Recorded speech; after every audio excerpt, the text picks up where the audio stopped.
নমস্কার, আমি তরুণ ঘোষ। বাংলাদেশ ইস্যুতে ভারতের 10টি রাজ্য বাংলাদেশ যাকে ঘিরে রয়েছে, এই 10টি রাজ্য ঘিরে আছে বাংলাদেশকে। বাংলা, বিহার, উড়িষ্যা, এদিকে সেভেন সিস্টার্সের যে রাজ্যগুলো, সেই রাজ্যগুলোতে খুব বিতর্কের সৃষ্টি হয়েছে এই গোপালগঞ্জ নিয়ে। গোপালগঞ্জে যে গণহত্যা চলেছে, কার্নেজ বলা যায় এটাকে, এটা গোপালগঞ্জ কার্নেজ। তো এই কার্নেজ যেটা হয়েছে সেটা নিয়ে সেনাবাহিনীর ভূমিকা এবং বাংলাদেশে ইউনূস সরকারের ভূমিকা নিয়ে প্রচণ্ড বিক্ষোভ দেখানো হয়েছে। সর্বত্র মিছিল, মিটিং, প্রতিবাদ দিবস পালন করা হয়েছে এবং সরকারের ওপরে চাপ দেওয়া একটা হচ্ছে। আপনারা জানেন সোমবার দিন একটা সর্বদলীয় মিটিং আছে, সেই মিটিংটার উপরে নির্ভর করছে কি হবে না হবে, বাংলাদেশের ব্যাপারে কি আলোচনা হবে না হবে। এখন কেউ কেউ বলছেন নাকি মিটিং নাকি শনিবার হচ্ছে মিটিংটা, কিন্তু আমার কাছে এরকম কোনো খবর নেই। পার্লামেন্ট সর্বদলীয় মিটিংটা হবে সোমবার দিন, এখনো পর্যন্ত আমার কাছে এই খবরই রয়েছে। এখন বাংলাদেশে কি হবে না হবে তার আগে ভারতবর্ষ নিজের মাঠটা গুছিয়ে নিতে চাইছে। এখানে যারা যারা বড় জায়েন্ট প্লেয়ার রয়েছে, যেমন চীন আছে, রাশিয়া আছে, আর ইরান আছে এদিকে, আর ওদিকে হচ্ছে প্রতিপক্ষ হচ্ছে আমেরিকা এবং ইউকে, দুটো প্রতিপক্ষ। ইউরোপিয়ান ইউনিয়নকে অত ধর্তব্যের মধ্যে ধরে না, কারণ আমেরিকা যা বলবে ইউরোপিয়ান ইউনিয়ন তাই করবে। ফলে আমেরিকাকে টাইট দিতে পারলে ইউরোপিয়ান ইউনিয়ন আপনি টাইট হয়ে যাবে। তার জন্য রাশিয়া গ্যাস এবং অয়েল বন্ধ করার জন্য বসে আছে। এই যে পুরো ব্যাপারটা বোঝার জন্য একটুখানি সময় নিতে হবে। আমি স্বল্প সময়ের মধ্যে আমি পুরোটা আপনাদের ব্যাখ্যা করে দেবো। এই যে কিছুদিন ধরে, তার আগে বলে নিই, গতকালকে রাত্রিবেলা আমাদের 3জন জেনারেল, নৌবাহিনী, সেনাবাহিনী এবং আপনার এয়ারফোর্সের বিমান বাহিনীর এবং সিডিএস আমাদের রাষ্ট্রপতি দ্রৌপদী মুর্মুর সঙ্গে দেখা করতে গেছিলেন এবং বলা হচ্ছে যে সেটা সৌজন্য সাক্ষাৎ, কিন্তু রাষ্ট্রপতি দ্রৌপদী মুর্মুর সঙ্গে যখন সাক্ষাৎ হয় সেটা তার চূড়ান্ত কোনো অনুমোদন নেওয়ার জন্যই সাক্ষাৎটা নেওয়া হয়, এই সাক্ষাৎটা করা হয়, যেমন অপারেশন সিঁদুরের ব্যাপারেও করা হয়েছিল। এখন কি হতে যাচ্ছে সেটা ভবিষ্যৎই বলবে। আমি তো কোনো ভবিষ্যৎ দ্রষ্টা নই, ফলে আমি নতুন করে কোনো বিতর্কের মাঝখানে ঢুকবো না যে অমুক দিন হচ্ছে, এই হচ্ছে, ওই হচ্ছে, এইসব আমি বলবো না। তো এখন পারিপার্শ্বিক অবস্থা কি, এখন বড় কিছু একটা করতে গেলে তাহলে কি হয়, নিজের ঘর গোছাতে হয়, মাঠটা গোছাতে হয়। আমার একটু সময় লাগবে একটু বলতে, আপনারা মন দিয়ে শুনলে বুঝবেন তাহলে যে কি হতে যাচ্ছে। যদি আপনি না শুনেন পুরোটা তাহলে বুঝতে পারবেন না কি হতে যাচ্ছে। ভারত কি করছে, আমি বহুদিন ধরে আরআইসি রিক বলে আমি চেঁচিয়ে যাচ্ছি ভিডিওতে। সেই রিকের কিন্তু কি বলে, শিলান্যাস হলো বলা যায়। রিক স্থায়ীভাবে অনুমোদন পেল, আরআইসি একটা তৈরি হচ্ছে। টাইমস অফ ইন্ডিয়া লিখছে, now Beijing support revival of Russia, India, China troika, Russia আর ইন্ডিয়ার আই, চায়না সি, রিক। তা বঙ্গানুবাদ করে যেটা আমি বার করি সেটা হচ্ছে, বৈশ্বিক ও আঞ্চলিক বিষয় নিয়ে আলোচনার জন্য একটি পরামর্শমূলক ফোরাম রাশিয়া, ভারত, চীন, রিক ত্রয়ী পুনর্জীবন করার রাশিয়ার প্রস্তাবের প্রতি চীন তার সমর্থন প্রকাশ করেছে।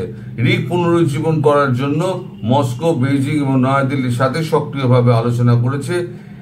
এস জয়শঙ্কর এসসিও বিদেশ মন্ত্রীদের বৈঠকের জন্য চীন সফরের পর এই উদ্যোগ নেওয়া হয়েছে।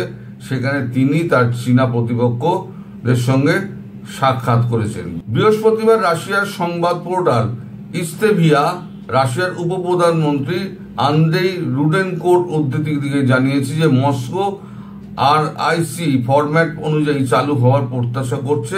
এই বিষয়ে বেজিং এবং নয়াদিল্লির সঙ্গে আলোচনা করেছে। এই বিষয়টি তাদের উভয়ের সাথে একটি আলোচনার মধ্যে উঠে এসছে। আমরা এই ফরম্যাটটি কার্যকর করতে আগ্রহী, কারণ এই তিনটি দেশ গুরুত্বপূর্ণ অংশীদার, পাশাপাশি ব্রিক্সের প্রতিষ্ঠাতা রুডনকো বলেন।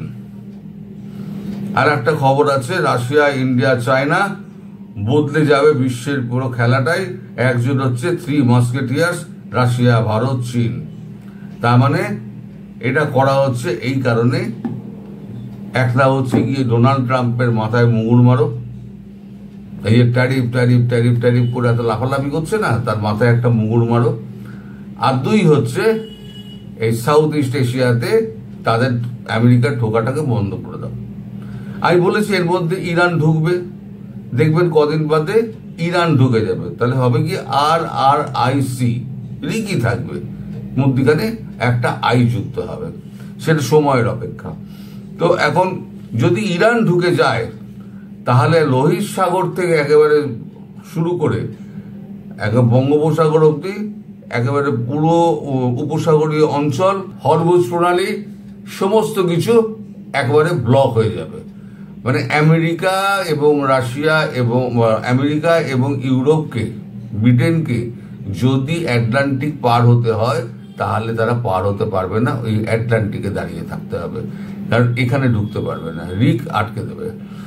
আর একটা ব্যাপার হলো, যদি ব্রিক্স, যদি মুদ্রা চালু হয়ে যায়, তাহলে ট্রাম্পের অবস্থা কিন্তু ভবিষ্যতে খুব খারাপ। ট্রাম্প না ইমপিচ হয়ে যান। এই যে ঘটনাবহুল জিনিসগুলো ট্রাম্প করছেন, তাতে ট্রাম্প কিন্তু একেবারে মানে সরাসরি বিতর্কের মধ্যে পড়ে যাচ্ছেন, এবং দেশের মানুষ কিন্তু ট্রাম্পের ওপর খেপে যাচ্ছে। ট্রাম্প আবার এমন পাগলাটে মানুষ, তিনি তো হুমকি দিচ্ছেন ট্যারিফ বসাবেন, 500% ট্যারিফ বসাবেন। তিনি আবার ন্যাটোর চিফকে দিয়ে, মার্ক রুট তার নাম, ন্যাটোর চিফকে দিয়ে তিনি আবার একটা হুমকি ছেড়েছেন, আবার নিজেই আবার পোস্ট করেছেন, পোস্ট করে লিখছেন, breaking, NATO chief one 100% tariff on India, China and Brazil for contributing oil and gas trade with Russia. মানে রাশিয়া থেকে যদি তুমি তেল গ্যাস কেনো, তাহলে তোমাদের ওপরে 100% ট্যারিফ লাগু হবে। ভারত বলেছে ভাঁড় মেজা, তো ভাঁড় মেজা, ট্রেড ডিল করবো না। এবার ভারত কি বলছে? ভারত বলছে দেশের চাহিদা মেটানোই লক্ষ্য, রাশিয়া থেকে তেল কেনা নিয়ে ন্যাটোর হুঁশিয়ারির জবাব দিল ভারত, বার্তা আমেরিকাকেও। দেশের মানুষের জ্বালানির চাহিদা মেটানোই ভারত সরকারের অগ্রাধিকার, সেটাই প্রধান লক্ষ্য, সেই লক্ষ্য পূরণের জন্য যা করতে হয় সরকার করবে। বৃহস্পতিবার রাশিয়ার সঙ্গে বাণিজ্য প্রসঙ্গে এমন মন্তব্য করলেন নয়াদিল্লির বিদেশ মন্ত্রকের মুখপাত্র রণধীর জয়সওয়াল। সম্প্রতি আমেরিকার নেতৃত্বাধীন সামরিক জোট ন্যাটোর মহাসচিব মার্ক রাট ভারতের নাম করে হুঁশিয়ারি দিয়েছিলেন, জানিয়েছিলেন রাশিয়ার সঙ্গে বাণিজ্য চালিয়ে গেলে তার ফল ভুগতে হবে। চীন এবং ব্রাজিলের নামও করেছিলেন। ন্যাটো প্রধানের সেই হুঁশিয়ারিকেই জবাব দিল ভারত। অনেকে মনে করছেন বিদেশ মন্ত্রকের বক্তব্যে পরোক্ষে আমেরিকাকেও বার্তা দেওয়া হলো, যদিও আমেরিকার নাম করেননি রণধীর জয়সওয়াল। এখন এইগুলো কেন হচ্ছে জানেন? দুটো কারণে। একটা হচ্ছে আপনার অয়েল অ্যান্ড ন্যাচারাল গ্যাস, এটা নিয়ে একটা বিতর্ক দীর্ঘদিন ধরে চলছে। আর দুই হচ্ছে ট্যারিফ। আর তিন হচ্ছে বাংলাদেশ। এই যে বাংলাদেশে এই যে আমেরিকার এই যে আগ্রাসন নীতি বাংলাদেশের ওপরে, এবং বাংলাদেশের ওপর নির্ভর করে এই রাশিয়া, ইন্ডিয়া, চায়নার ওপরে যে নজরদারি, বার্মার সময় সমস্ত জায়গায় নজরদারি করার যে সিদ্ধান্ত আমেরিকা নিয়েছে ডিপ স্টেটের, সেটার অংশ এখন ডোনাল্ড ট্রাম্প পাল্টি হয়ে গেছে। তো এখন সেটাকে আটকানোর জন্য মানে কেউ, আমি বলেছিলাম না, কেউ জায়গা দেবে না, আমেরিকা এখানে পাই ফেলতে পারবে না। যতই এখানে ঢাকায় মানবাধিকার কমিশনের অফিস খুলুক, আর মানবাধিকার কমিশনের অফিস খুলে বাংলাদেশকে আরো বদনাম করে দিয়েছে। যে কটা দেশে মানবাধিকার কমিশনের অফিস রয়েছে, সে কটা দেশ হচ্ছে সব কটা যুদ্ধ বিধ্বস্ত এবং গৃহযুদ্ধে বিদীর্ণ। তা সেই দেশকে আবার সেই মানবাধিকার একে আবার ঢাকায় ডেকে এনেছে। তো যাই হোক, সে দেশের সম্মান মানে উজ্জ্বল হলো কিনা সেটা এখন ডক্টর ইউনূসই বলতে পারবেন। তবে অবস্থা যে খুব একটা ভালোর দিকে যাচ্ছে তা নয়, কারণ আগে চায়নাকে রেডি করে নিল, চায়না যাতে ভারত বাংলাদেশের ব্যাপারে নাক না গলায়। আমি আগেই বলেছিলাম যে চায়নাকে আগে সাইজ করবে, চায়নাকে ঘরে ঢুকিয়ে দিল, রাশিয়া ঘরে ছিল, ফলে নাক গলাবার কেউ রইল না, বাকি রইল ইরান। ইরানকে ঢুকিয়ে নেবে, মানে পুরো একেবারে আটলান্টিকের ওপর থেকে ব্লকেজ, তোমার আর ঢোকার কোনো ক্ষমতা নেই। এবার যুদ্ধজাহাজ, তুমি যুদ্ধজাহাজ কোথায় পাঠাবে, আর যুদ্ধজাহাজ থেকে কত বিমান ওড়াবে, এবং তার ফুয়েল কনজামশন মানে কত, সেটা এসে ভারত অবধি পৌঁছাবে এবং চীন অবধি পৌঁছাবে বা রাশিয়া অবধি পৌঁছাবে।